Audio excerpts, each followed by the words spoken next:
of organizing as a way to make sure that we as a city deliver for the people who count on us, as well as making sure that workers are looked after, protected, and supported.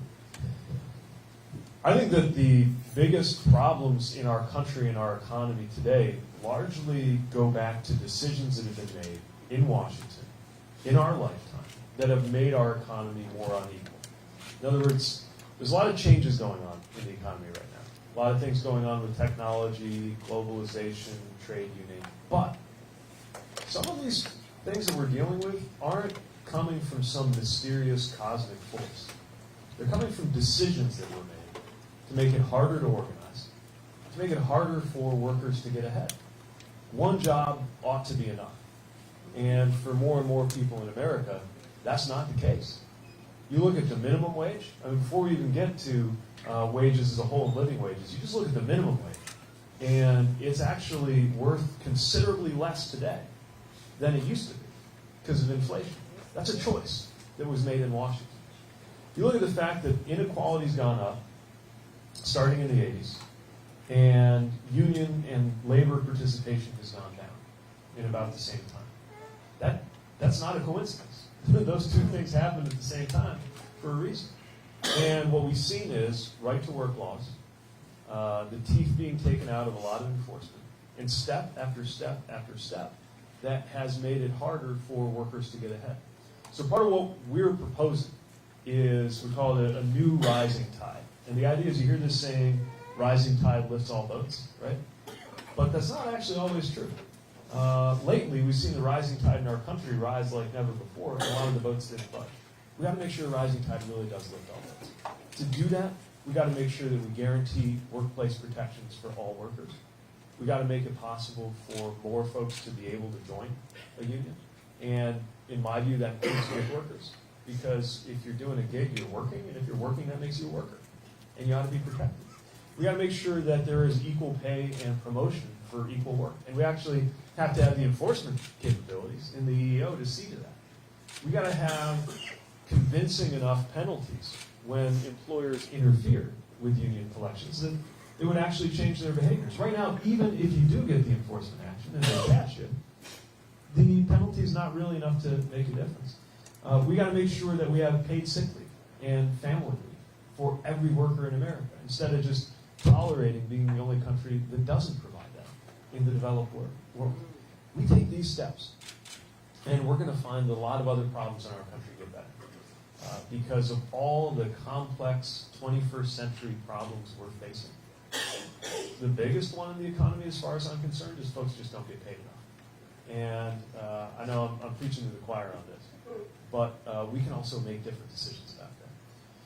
It's one of many things that we got to work on urgently as soon as we get a new president. And boy, do we need a new president.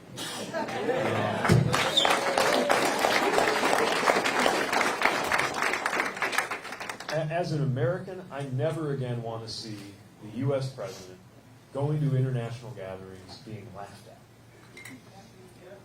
at. As a human being, I never want to see the political and, let's face it, in some ways moral leader of the country insulting anybody who's ever disagreed with him. Even the dead are not safe from the insults of this president.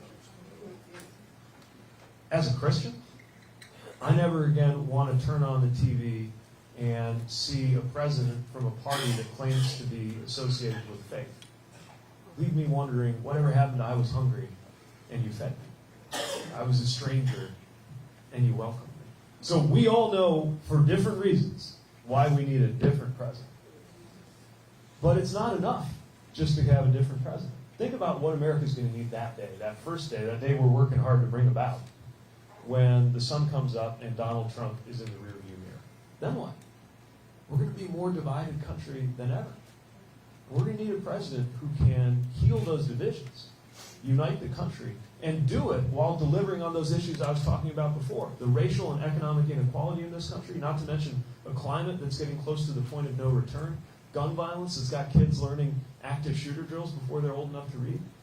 This is what we're going to need from our presidency in the near future. A president capable of tackling those big issues and doing it in a way that actually unifies the American people. And because you were in Nevada, you've got a thumb on the scale, especially because you're organized and empowered here in Nevada. You got a thumb on the scale in deciding what the presidency is going to look like, in deciding who gets nominated, and therefore who gets elected to lead our country forward. This is my vision of what the presidency is for. And I'm excited to have a conversation with you, to hear your stories, as well as to share more and answer any questions that we can about what it is that I'm proposing to do with the powers of the White House to make our everyday lives better in the United States. Great. Housekeeping, I forgot to ask. Please make sure your phone's turned off. All right. So how we're going to proceed? Questions.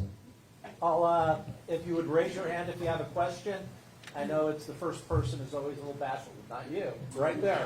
Jump in. Excuse me, boys. Yesterday, the New York Post said that you were the most, had earned the most contributions from Wall Street of all the candidates. Wall Street, in my opinion, represents big business. We are workers. How do you propose to equally handle both sides of this and not become a rep for them? Yeah. So my campaign has 700,000 people who sent in a contribution, and the average contribution last time I checked is $32. But some of those people work on Wall Street. Some of those people are wealthy. And frankly, if you're wealthy and you want a different president, I want you helping out. But I'm only going to make one promise in return to any contributor, whether it's somebody who gives the maximum amount allowable by law, which is $2,800, or whether it's somebody who digs deep just to send $5 or $10 to the website. And the one promise I make is this. We're going to use that contribution to build the campaign that's going to defeat Donald Trump and bring about a better White House. I did not get into politics to help comfort the comfortable. I walked away from a job. I had a pretty good job in business. I was there for about 2.5 years. And I walked away from it because I saw in my own home state an elected official who was putting his interests, I think, and his ideology ahead of workers. So not to go through the whole ancient history of it, but it was 2010. And it was when President Obama was working so hard to keep the American auto industry in business. Remember, they rescued the auto industry. And the state treasurer in Indiana tried to block it. He actually went all the way to the Supreme Court. It would have destroyed thousands of jobs. And one of the main reasons he did it was because he was so mad that the United Auto Workers got a reasonably good deal in the rescue plan, because he was that anti-labor. Now, even though I was new, I was at least smart enough to know that running as a 28-year-old with no name recognition in what was shaping up to be the biggest Republican year in a very long time, in one of the most conservative states in the country, was not likely to win. But I thought it was important to stand up for workers in our state. And I'm glad I took that stand. We ran our campaign out of the basement of the Building Trades Hall in South Bend, an environment that could not be more different from corporate America. And then, after being defeated in that race, saw that my own city was struggling. We were a factory town. We lost so many workers, so many houses, and so many families after the factories closed. Another place that the economic failures of the powers that be had left behind. They told us our city was dying. When the same week I entered the race, there was a Newsweek story on American dying cities. And I really cared about my hometown, more than I realized. I think when I saw that headline, it set off something in here. And so I knew that I had to stand up and make myself useful. And as mayor, we've been able to change the story of our city. I'm in this for people like my neighbors in my neighborhood. I'm in this for people like my own family. Look, I'm literally the least wealthy person running for president. Forbes magazine did this ranking, dead last. And so many. My mother-in-law is alive because of the health insurance that she can get through the Affordable Care Act, which helps her treat her cancer. I got friends from the military who are going back for their 3rd, 4th, 5th tour in a place like Afghanistan. None of this is theory for me. I'm in this because politics affects our everyday lives in so many ways. And I'm going to get help from anybody we can get help from in order in order to bring about change. But I also know when I take office who my boss is. My boss is the American people.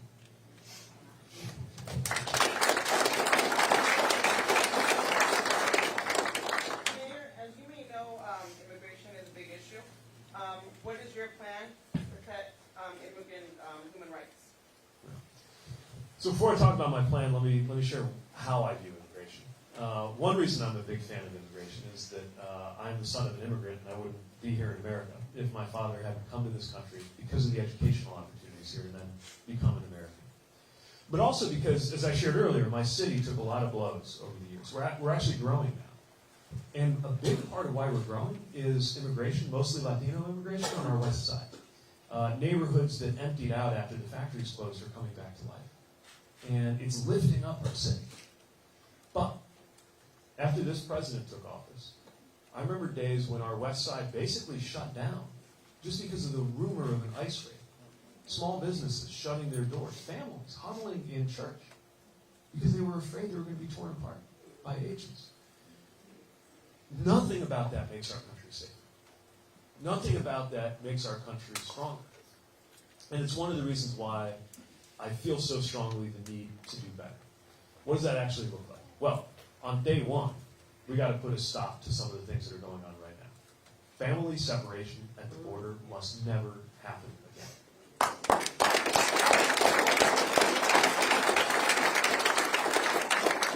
The right to asylum has to be respected. Telling people to remain in Mexico when they are coming to the border, now not even coming to the border looking for opportunity, just fleeing for their lives.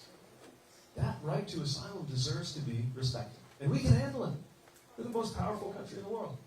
A kid fleeing violence should have nothing to fear from the most powerful country in the world. And the most powerful country in the world should definitely have nothing to fear from a kid fleeing violence. We are not at our best when we are acting according to fear. There should be no such thing as a for-profit detention facility for children. And that will not exist when I'm president. So there are things we do on day one. But the bigger work is what we do after day one. Because we got to fix the whole system. Country caps, the way the visas work, all the ways that we have an economy that is desperately pulling people in because we need more people.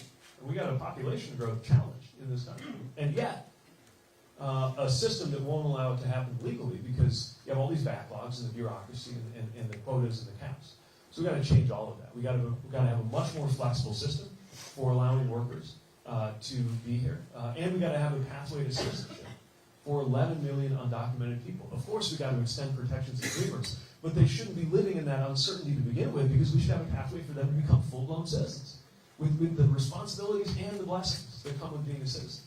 They're already in our communities. You know, sometimes one thing that will happen to me as mayor is somebody that I already know or think of as a leader in our city will basically come out as undocumented or as a dreamer and realizing that they've been involved in doing so many different things and have had this hanging over them and thinking about the pressure that must create in their lives and the anxiety and the danger. And so at home, we've taken steps to try to create a little more certainty and stability in life. For example, Indiana won't allow someone to get a driver's license if they're undocumented, which, by the way, is a terrible policy. So as a city, we created our own ID card so that you could at least be a card-carrying resident of our community. And just for navigating life, it doesn't change the laws. You can't fly with it, you can't vote with it, you can't drive with it, because that's all state and federal. But you can pick up a prescription. You can identify yourself to a law enforcement officer. You can get your kid out of daycare. You know, things we might take for granted in terms of having an ID. But I'm tired of doing these little fixes at the local level when we know the problem is that Washington has failed to address this for decades. And I'm determined to bring about a permanent resolution to these problems that is built on the understanding that immigration is a contribution to this country and allows us to no longer see this kind of conflict between our values and our laws.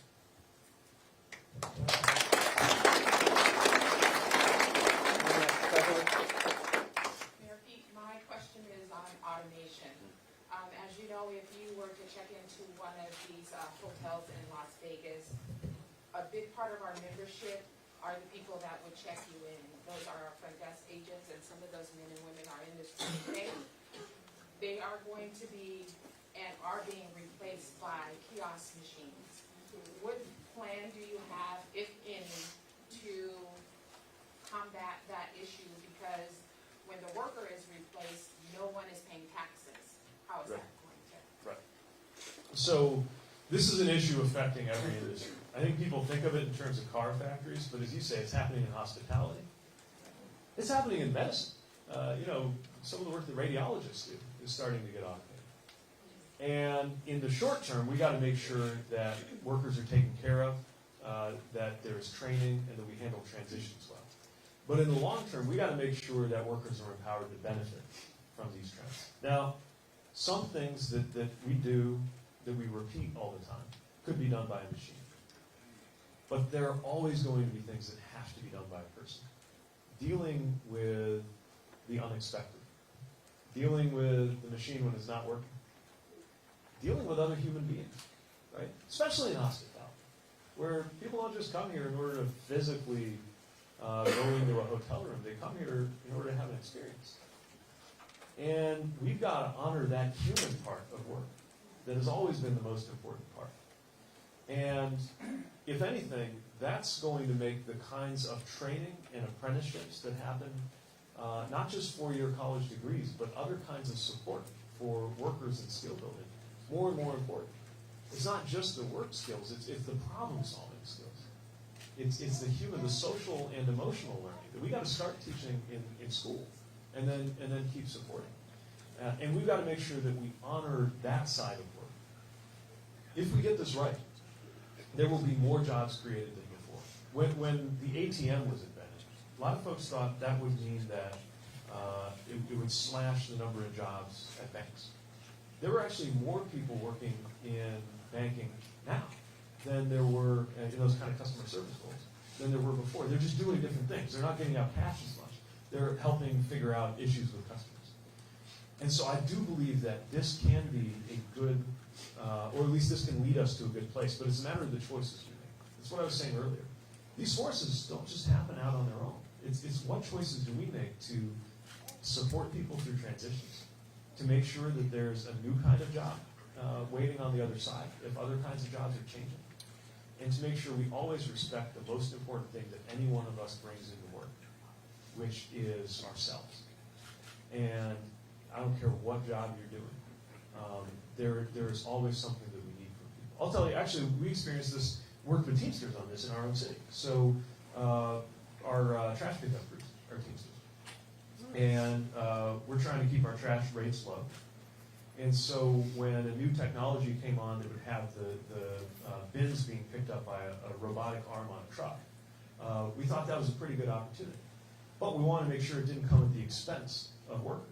And so we made sure that we covered and supported CDL training, because there were other areas in the city. We get a little different from Vegas. We get a lot of snow.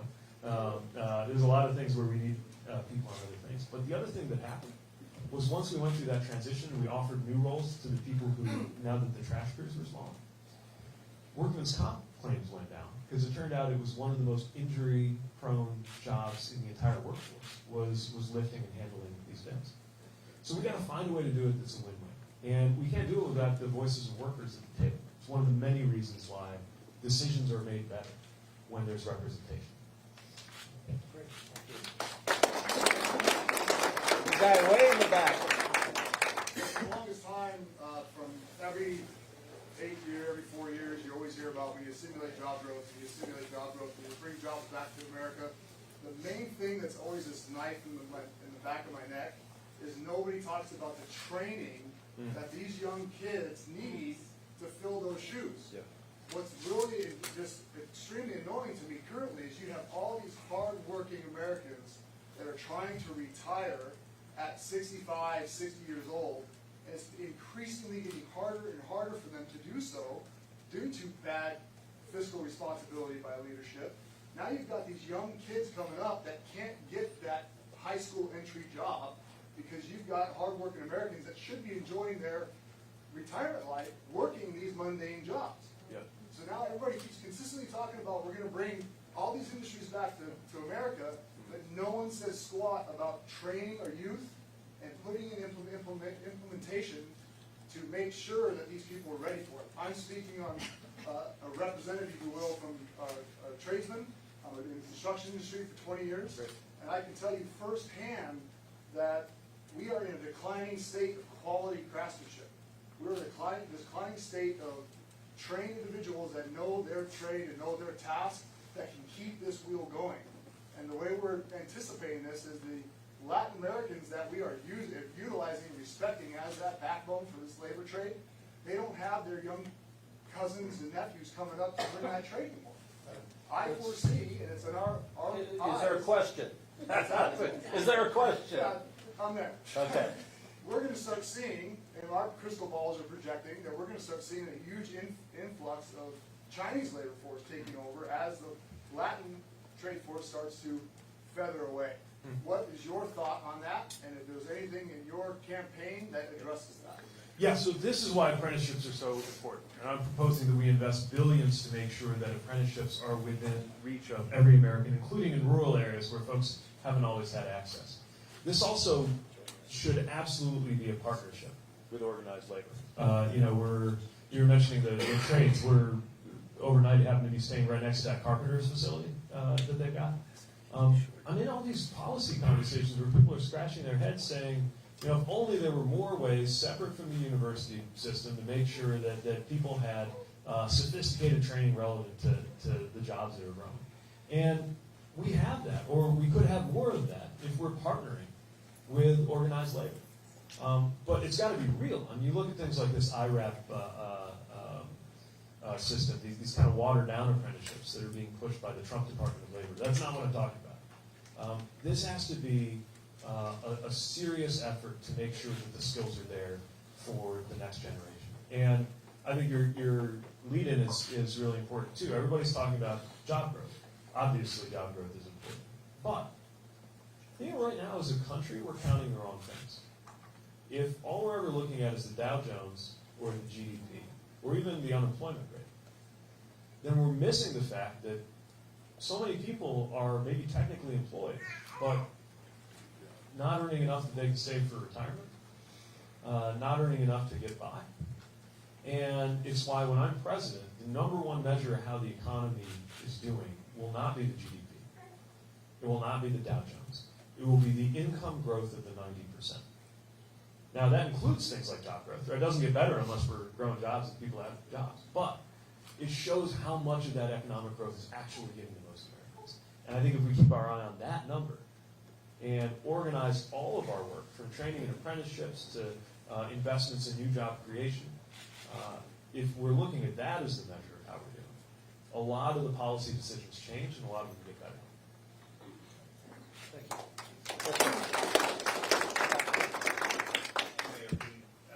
First of all, thanks for coming to Las Vegas. Merry Christmas to you and Chase and your family. Thank you. In a bigger picture right now, what I witnessed on the stage last Thursday, Amy, Elizabeth Warren, they're attacking you now. I know you're above all that. You have dignity and all that stuff, and you definitely can hold your own weight on the thing. But in the bigger picture right now, we have a disgrace in the White House right now. What can everybody do on that stage? I mean, the caucuses are going to be starting soon. What can we do on that stage right now to unify us? Like if Bernie Sanders would have jumped in a little bit earlier for Hillary, we've already had a black president. We all should have had a woman president. We probably, hopefully, God willing, we have a gay president. What can you do to unify everybody on that stage for the next? I just don't understand it, the attacks that they're doing. They have one job to do. I know what you can do. I followed you for a long time. You're killing it on the social media. What can we do right now to make sure that Donald Trump is out? Yeah. This is the question of our time, right? Whatever differences we have among us Democrats out there, it is like this compared to what would happen if this president got a second term. How many people are running for president? I think total it's been like 25 on our side, right? Something like that. So let's say it was 25. Out of that number, 24 are not going to get to be the nominee. And the 24 who don't need to rally around the one who is, the moment we have that nominee. Now, it's very natural in a competition, which is what we're in, for there to be this kind of give and take, right? We're ready for it. I understand it. But I believe that what the competition should be about is who has the best ideas and who has the best vision and where we are headed as a country. Because we're dealing with some of the biggest questions that a voting public has ever been asked to face. Where does America fit into the world? What does it mean to have an economy that's doing well? What is our expectations by way of decency in the highest office in the land? These are profound, big, moral issues that we got to wrestle with as a country. And we got to keep our eyes on that. Now, I will say it's also equally important for our supporters, our respective supporters, to bear that in mind too. Frankly, even though we hash it out like you do in a competition, there is a remarkably strong level of respect and collegiality among the people who are competing. Yes, we have it out there, but we're talking about good people. I think where it gets really tough is we've got supporters who are really passionate for each camp. And you look online sometimes, and it's not consistent with what you were, to put it this way. The way people go at each other online sometimes is not consistent with that fact that we've all got to be on the same side. So when that bell rings and we've got our nominee, we've got to snap into action faster than ever because we know what we're up against in this party, and it's not each other.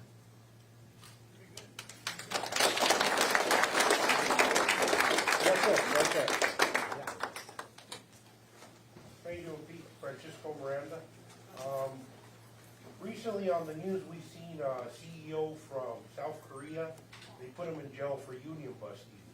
My question is, if you become president, will your labor people kind of like, make a statement and hold these corporations accountable for their actions like we've seen in South Korea? So it's one thing to have a set of rules. It's another for those rules to have teeth. And what we're seeing right now is, first of all, some of the rules need to change. Like, I think we need to get rid of things like right to work.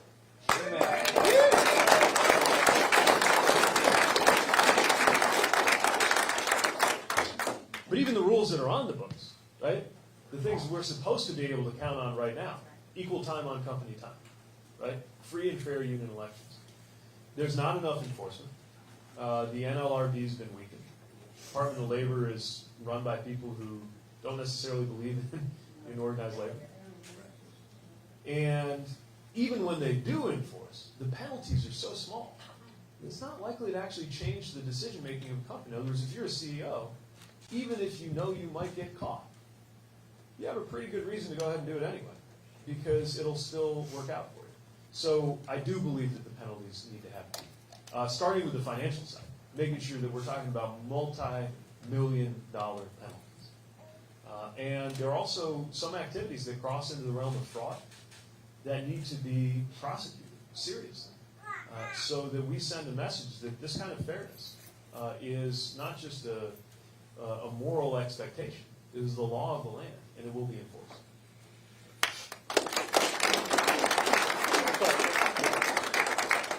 Good morning, everybody. I want to ask a question about gun violence. My son didn't see 20. I've been in Vegas for 8 years. I've had about 40 kids live with me in the house because they were homeless on the street. This young man lived with me for 4 years. He was killed by another young man who lived in the house. So what are we going to do about gun violence? Kids not even seen 21, I'm 51. We need to do something. There's too many young people dying, and then they can't get the training to go out and do these jobs. What's your plans? Yeah. Well, first of all, I'm so sorry that gun violence has affected you in this way. And I admire what you're doing to look after youth. Because so much of it is young people knowing that somebody, even one person, believes in them Yes. and cares about them. And this problem has touched my community as well, a lot. Toughest part of being mayor, probably, certainly the part that you feel the most deeply, is when you have to try to find a way to say something consoling to somebody who's lost someone they care about. To gun violence on the worst day of their lives, and all you can offer in that moment is nothing that will bring their loved one back, but just some expression that the city cares and will do something. And I can tell you about some of the things we've done back home. Some of it's done a lot of good. We've created opportunities for people to get into a different kind of life. By the way, one of the best things you can do for somebody who's involved in violent groups or gangs is connect them up to meaningful work opportunities. But often that's hard, especially if they've got a record or they have trouble getting a license reinstated or some of those issues. So we try to navigate people through that.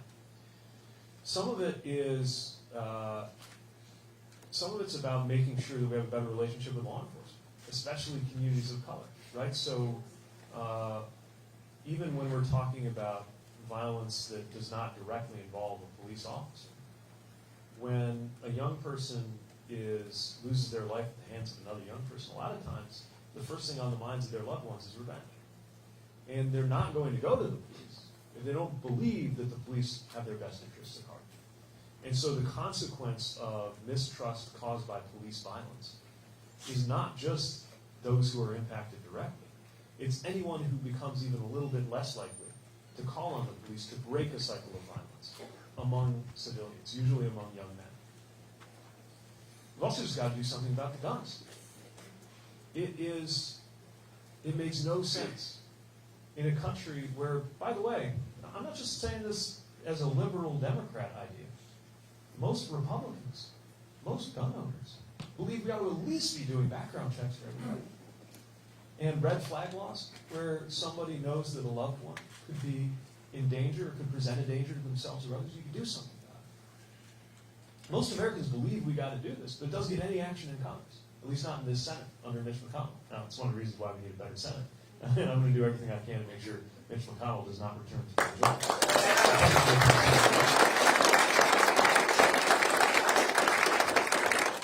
But it's more than that. Yes, we got to act on the guns, but we got to act on the economic disempowerment, which is tremendously unequal in this country according to race as well, and make sure that we lift up the experiences people have from early in life. Because if you have experienced poverty, if you have experienced hunger, if you have experienced the incarceration of a parent, that at an early age, that affects your brain.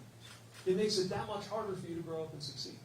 We know what kids are up against right now, and we have a responsibility by investing in education, by investing in nutrition, by investing in dealing with poverty. In politics, everybody says middle class, right? And we spend a lot of time talking about the middle class. Not nearly enough time talking about poverty and the effect that that has. And it is time for us to respond in a moment where our country has 140 million people who are either officially below the poverty line or unofficially low wealth and facing these vulnerabilities. We can do something about it. And it's one of the reasons why I'm running for president.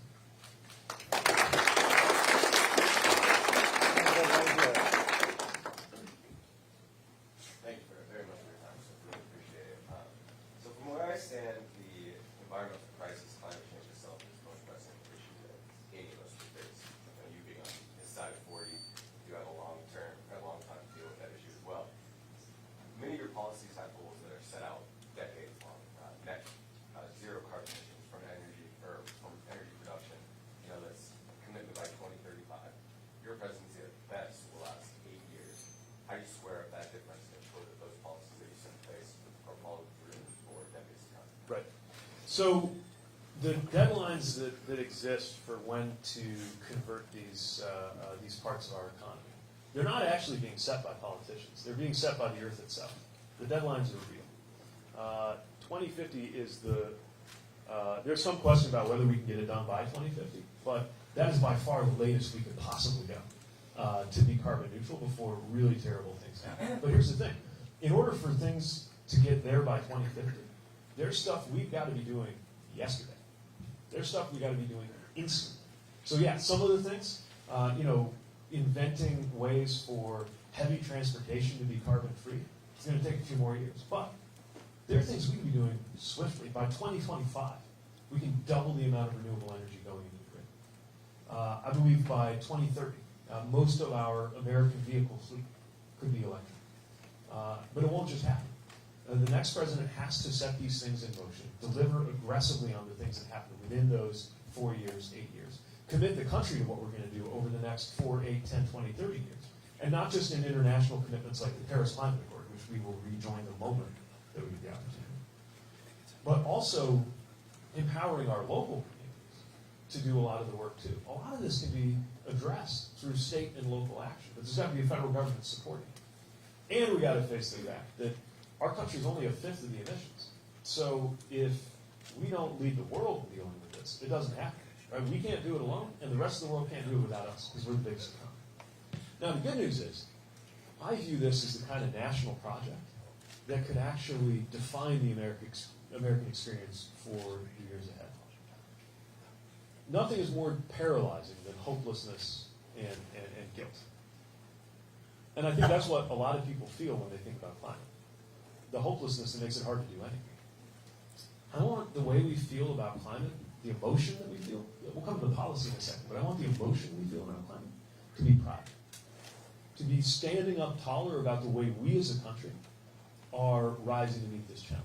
And the reason that's so important is that we've got to call in the ability of industrial workers, American farmers, the U.S. military, places that are not thought of as liberal outposts, need to be part of the solution right alongside folks working in clean tech, green tech, environmental preservation, and renewable energy. It's got to be all of us or it doesn't work. So the different plans are out there. All of them, I think, will be multiplied by 0 in their effect if we don't actually have a way to make it happen. And I think the way to make it happen is to make this part of the culture of this country. So that by the end of 8 years, it's no more controversial to do something about climate change than it is to do something about cancer. Like, we all know that it's an issue, and we all respond when there is a call to do something about it. If we can achieve that culture change, then any Democratic or Republican leader in state or national government will know their responsibility to be working on this, not just because they have a moment of conscience and a light bulb going off, but because the American people insist on it and make it happen. That's how we actually solve this issue. And you're right, it's more than one president's work.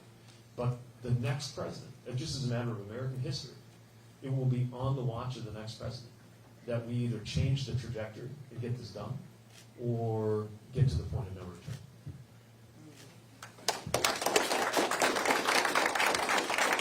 We have time for one more question. I apologize. I'm going to go back there. You've had your hand up for a long time. Thank you. Yeah, welcome, Mayor Pete. We're so happy to have you Thank here. you. There is a crisis in the country right now with regards to defined benefit pension plans. A lot of Taft-Hartley plans are in very deep trouble. Most of us in this room are fortunate to belong to the Western Conference of Teamsters Pension Plan, which is one of the best, if not the best, in the country. However, there are many in the central United States, in the south and back east, a lot of small defined benefit Taft-Hartley plans. What are your thoughts on how we can turn things around and bring these back to where they should be, at the level of funding where they should be? Yeah. It's clear that we've got to act to make sure that there is stability and reliability in these plans. It's one of the reasons why I think the Butch-Lewis Act is so important. That's moving in Washington now to shore up and secure these funds. And we've got to make sure that we're doing our part just in terms of nationally supporting a good future retirement for everybody. So if you're in one of these defined contribution or defined benefit plans, then you got a leg up on a lot of Americans who have nothing at all. And if you look at the numbers for my generation and retirement savings, it is terrifying. Which is one of the reasons why I'm proposing that we implement a portable and universal retirement system. It's kind of, you can think of it as a layer between Social Security, which has to be the floor, not the ceiling, and the really excellent retirement packages that unions often negotiate for their members. But that in between, there's a little more for everybody. Even if you're driving for Uber, I want there to be, because again, we got to take away some of the magic between being full-time and part-time, or between being a contractor and an employee, so that employers don't have so much of an incentive to call people contractors when they're really not, or to make people part-time when they could be full-time. So we do that in a way that creates a 2-to-1 employer contribution match, and sets up, it's another example of a public option, but it's a public option retirement account. So I think that's part of how we take the pressure off retirement savings for the future. But in the meantime, for those who have done all the right things, held up their part of the bargain, things like the Butch-Lewis Act and reports to make sure that they don't get caught out in the cold when they've done nothing wrong. Thank you.